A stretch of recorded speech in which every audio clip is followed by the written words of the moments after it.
Hello my dear student, 60 classes में आपका स्वागत है। आप कैसे हैं? मस्त हो गए? बढ़िया हो गए? आपकी तैयारी भी खूब बढ़िया चल रही होगी और खूब अच्छे ढंग से आप पढ़ाई कर रहे होंगे। ये मैं कक्षा 12 का भौतिक विज्ञान का एक चैप्टर है जिसका नाम है विद्युत द्विध्रुव के कारण वैद्युत क्षेत्र की तीव्रता। तो इसमें हम दो प्रकार से वैद्युत क्षेत्र की तीव्रता को पढ़ेंगे। एक पढ़ेंगे अच्छी स्थिति में वैद्युत क्षेत्र की तीव्रता और एक पढ़ेंगे निरक्षीय स्थिति में वैद्युत क्षेत्र की तीव्रता।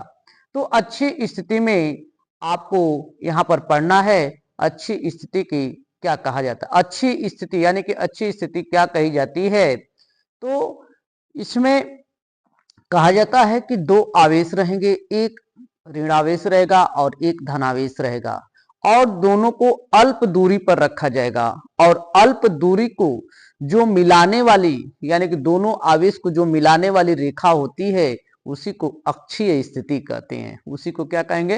अक्षीय स्थिति कहते हैं। तो इसमें हम दो प्रकार से पढ़ेंगे। पहला पढ़ेंगे अक्षीय स्थिति। अक्षीय स्थिति,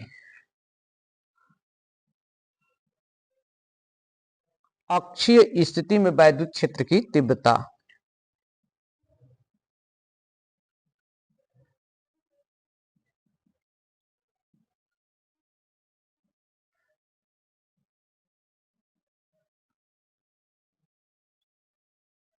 तीव्रता, ये अक्षीय स्थिति में वैद्युत क्षेत्र की तीव्रता आपको पढ़नी है। अब देखिए इसमें अक्षीय स्थिति में वैद्युत क्षेत्र की तीव्रता कैसे पढ़ना है। देखिए कहा जा रहा है कि दो बिंदु है और दोनों बिंदु एक अल्प दूरी पर है। क्या है? दोनों बिंदु एक अल्प दूरी पर है। एक अल्प दूरी यानी कि बिंदु ए है और यह बिंदु बी है। एक पर माइनस क्यू आवेश है, एक पर प्लस क्यू आवेश है। जब दोनों की जो दोनों को आवेशों को जो रेखा मिलाती है उसी को कहा जाता है अक्षीय रेखा कहा जाता है। उसी को क्या कहते हैं? अक्षीय रेखा कहते हैं। तो अब यह अक्षीय रेखा दोनों आवेश को मिला दिया गया तो इसमें यह आपकी दोनों की दूरी होती है, यह 2l दूरी हो जाती है। क्या हो जाएगी? 2l दूरी। और इसके एक मध्य बिंदु में एक O है, यहां से यहां तक की दूरी l हो जाएगी और यहां से यहां तक की दूरी l हो जाएगी। हो गई। और यहां से कुछ दूरी पर एक हमारा बिंदु P है जिस पर हमें वैद्युत क्षेत्र की तीव्रता ज्ञात करनी है। विद्युत द्विध्रुव के कारण वैद्युत क्षेत्र की तीव्रता आपको ज्ञात करनी है। तो यहाँ पर वैद्युत क्षेत्र की तीव्रता ज्ञात करने के लिए अब यहां से अब इसके द्विध्रुव के मध्य बिंदु से लेकर के यह वैद्युत क्षेत्र की तीव्रता जो बिंदु P है वहां तक की दूरी स्मॉल r होती है और एक क्षेत्र इधर की तरफ हमारा वैद्युत क्षेत्र की तीव्रता E2 होती है और एक वैद्युत क्षेत्र की तीव्रता E1 होती है। तो अब हमें इसी पर ज्ञात करना है बिंदु P पर वैद्युत क्षेत्र की तीव्रता कितनी होती है। तो विद्युत क्षेत्र की तीव्रता को ज्ञात करने के लिए आपको पहले इनकी दूरी ज्ञात करनी पड़ेगी कि Q प्लस Q आवेश से बिंदु P की दूरी कितनी है और माइनस Q आवेश से बिंदु P की दूरी कितनी है। जब दूरी का मान निकल जाएगा तो आपने वैद्युत क्षेत्र की तीव्रता का सूत्र पढ़े हैं 1 यानी कि 1/4 pi epsilon not into Q बटा के आर स्क्वायर आपने पढ़ा है। तो उसी तरह से यहां पर भी हम इस पर पढ़ेंगे और उसी तरह से मान रखा जाएगा। तो देखिए यहां से प्लस क्यू आवेश से दूरी, किसका? प्लस क्यू आवेश से बिंदु P की दूरी, यहाँ प्लस क्यू से यहां पर हो जाएगा प्लस क्यू आवेश से बिंदु P की दूरी। तो दूरी यहां से निकालेंगे तो यहां से देखिए यह दूरी यानी कि यह दूरी यहां से यहां तक की है, ये दूरी हमें ज्ञात करना है और यह दूरी यहां से यहां तक की कितनी है? r है। तो यह r माइनस क्या हो जाएगा? l हो जाएगा। यहां से यहां तक की दूरी क्या है? r है और यह दूरी जब निकालेंगे यहां से तो r माइनस l हो जाएगा। फिर इसी तरह से माइनस क्यू आवेश से P की दूरी, तो यह हो जाएगा पूरा का पूरा दूरी यहां से लेकर के r हो जाएगा और यह l और r प्लस l की दूरी हो जाएगी।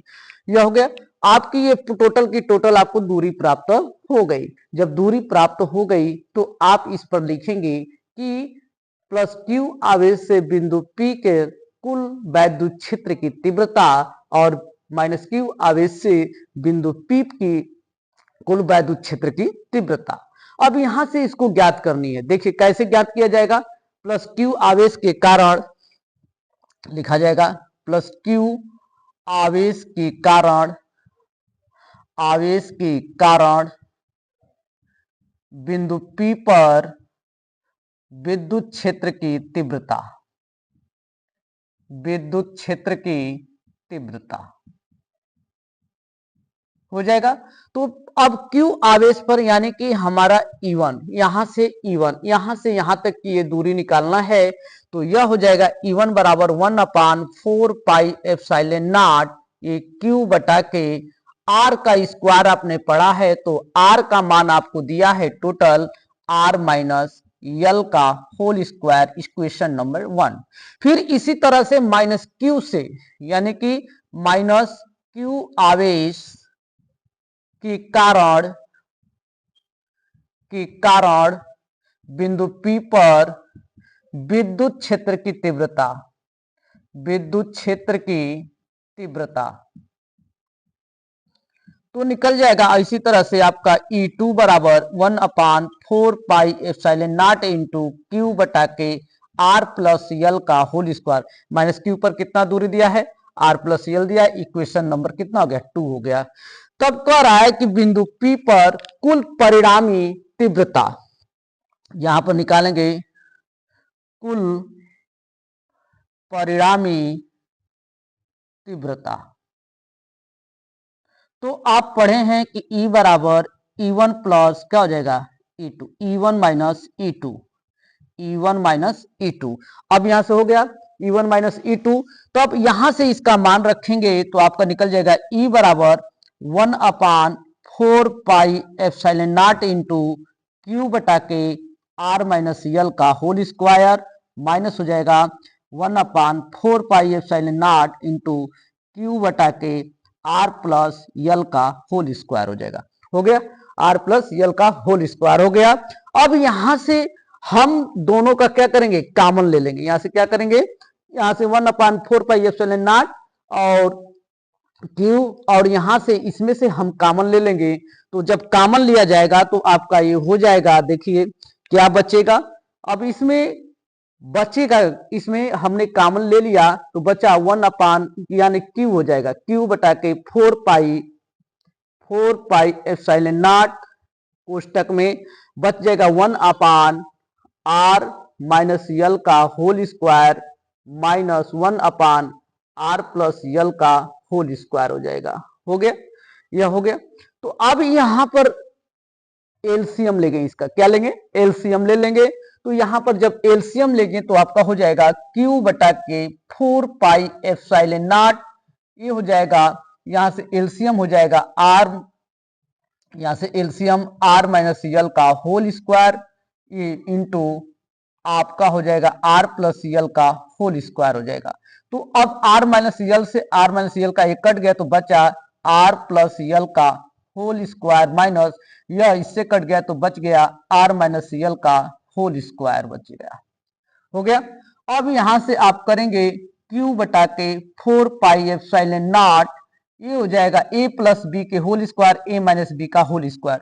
तो इसको तोड़ेंगे तो यह हो जाएगा R square plus L square plus 2RL minus कोष्टक में इसका A माइनस बी के होल स्क्वायर पर सूत्र पर तोड़ेंगे तो R square plus L square minus 2RL बटा के इसका वर्गांतर कर देंगे तो R माइनस यल का होल स्क्वायर पर स्क्वायर हो जाएगा। हो गया। अब इसका माइनस का उठा के गुणा कर देंगे तो यह हो जाएगा Q बटा के 4 पाई एप्सिलॉन नॉट, यह हो जाएगा R square plus L square plus 2RL minus R square minus L square plus 2RL whole की अपान इसका कर देंगे तो R माइनस यल पर कितना हो जाएगा, 4 घात हो जाएगा। हो गया। अब यह इसका मान प्राप्त हो गया। जो कट रहा है उसको कटा दीजिए, R स्क्वायर से R स्क्वायर कट जाएगा, यल स्क्वायर से आपका यल स्क्वायर कट जाएगा। जो बच गया है उसको जोड़ दीजिए, बचा क्या, Q बटा के 4 पाई एप्सिलॉन नॉट, ये हो जाएगा बचा कितना 2r प्लस 2rl, तो ये दोनों आपस में जुटेंगे तो हो जाएगा 4rl अपान, यह हो जाएगा r का स्क्वायर माइनस l का स्क्वायर हो जाएगा कर देंगे। तो अब यहां से अब रखा जाए, ठीक है, तो यहां से इसके स्थिति में आप कर सकते हैं, ऐसे कर दीजिए, यह हो जाएगा r माइनस यल का 4 घात ही रहने दीजिए, हो गया।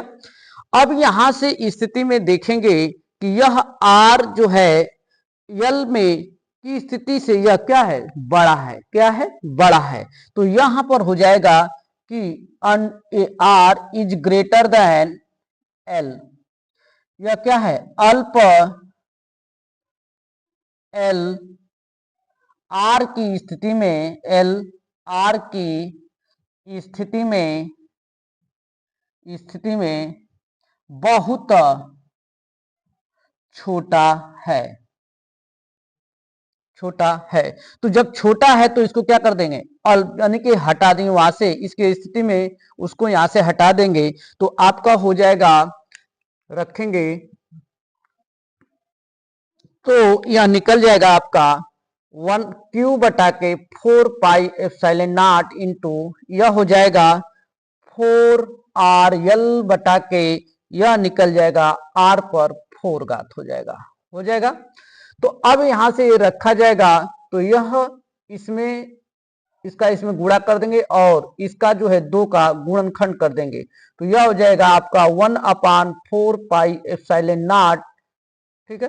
अब यहां से हो जाएगा 2 कोष्टक में 2ql इंटू r बटा के r पर 4 घात हो गया। तो अब यहां से इसको ऐसे तोड़ दीजिए, इसको तो r की पावर 3 कर दीजिए इंटू एक और r बाहर कर दीजिए।